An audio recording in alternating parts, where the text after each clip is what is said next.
XC40. It seems at the moment that every other week another compact crossover / 4x4 SUV / whatever arrives, this time the Volvo XC40. The third SUV in Volvo's lineup completes the Volvo SUV range, and it sits bang on where you'd expect it to. It's a 4.4-meter long, high-20s to 40 grand car that'll go up against the Audi Q3, the BMW X1 and, now, the Jaguar E-Pace. The XC40 looks like it wants to do things slightly differently to those. Not in its mechanical makeup, necessarily, which is pretty straightforward, more on which in a moment, but at least in its design and ethos. It's still a Volvo at heart, but, whereas other cars are facsimiles of bigger models in their makers' ranges, the Volvo you should think of as a cousin, rather than a brother to XC60 and 90.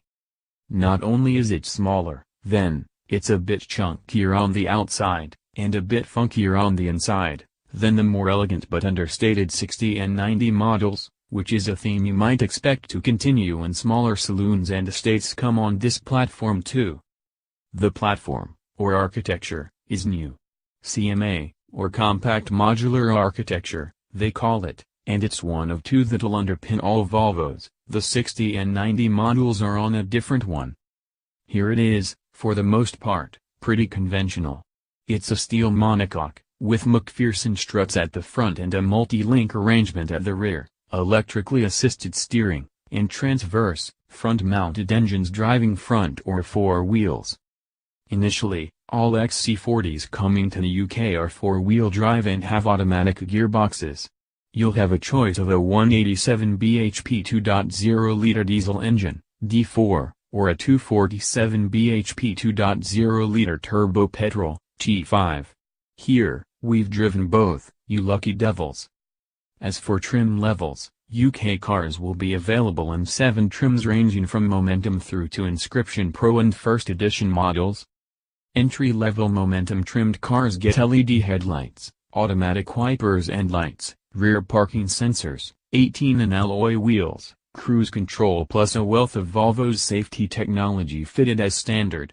Inside, you will find dual-zone climate control, keyless ignition, electric windows, and Volvo's Sensus infotainment system, complete with a 9.0-in portrait touchscreen display, DAB radio, sat-nav, and Bluetooth and USB connectivity.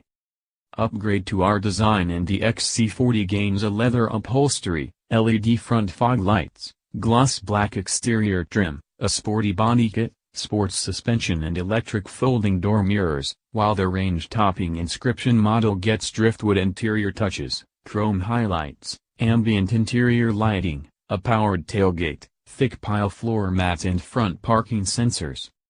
For those craving a touch more luxury can choose the Pro versions of the 3 previous trims, which adds heated front seats, active bending headlight technology, electrically adjustable driver's seat and a heated windscreen to a rather comprehensive package.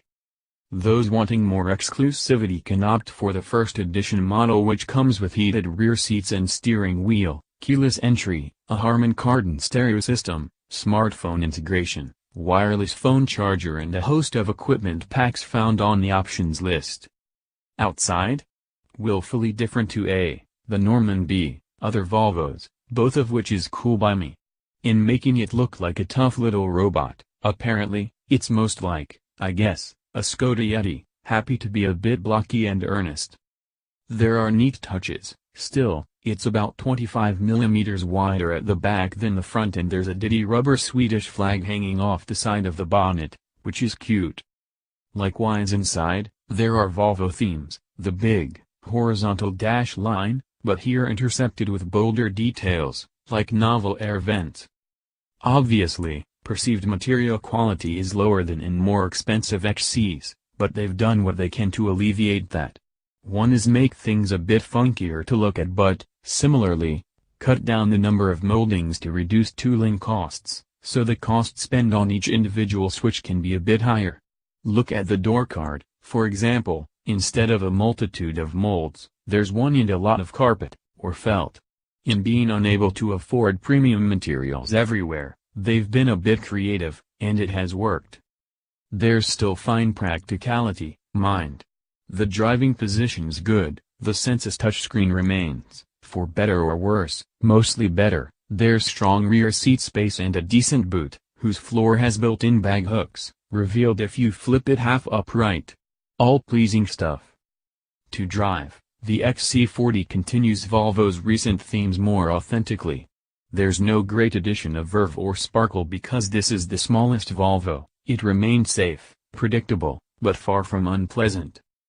The D4 we tried rode on 19-in wheels with 235/50R19 tires and Volvo's standard dynamic suspension, while the T5 Petrol wore the Sport Dynamic setup, which has firmer dampers, and it came on 245/45R20 tires. There are no individual weights specified, but the range is 1,684 to 1,733 kilograms, in which you can assume both of these are towards the top end. The Petrol's a touch lighter, though, and despite its bigger wheels and more dynamic springs, it's no worse riding. In both, there's a little brittleness around town, nothing you'd complain about, and some lateral shimmy over harsh surface imperfections, but it smoothens out as speed rises. Motorway comfort is good, though the diesel remains more audible than I think you'd find in its German rivals, and the gearbox shifts cleanly while, on a back road, body lean and roll rate is tolerable. Volvo hasn't tried to contain things too strongly, but neither has it let roll run free. It's a pretty good compromise in a car that's meant to be predictable and safe, pleasing but not sporting. And I think it gets the mix about right. This class isn't blessed with super competitive vehicles, which has given Volvo an advantage from the off. But while some rivals try to retain all of the sporting or dynamic DNA of their saloon or estate sister models, Volvo has been a bit more chilled about how keen the XC40 would like to be. In being quite practical inside, quite funky both inside and out, and relaxed in its own skin with space allowed for its suspension to breathe, it has retained plenty of the UN SUV. And I rather like it for that.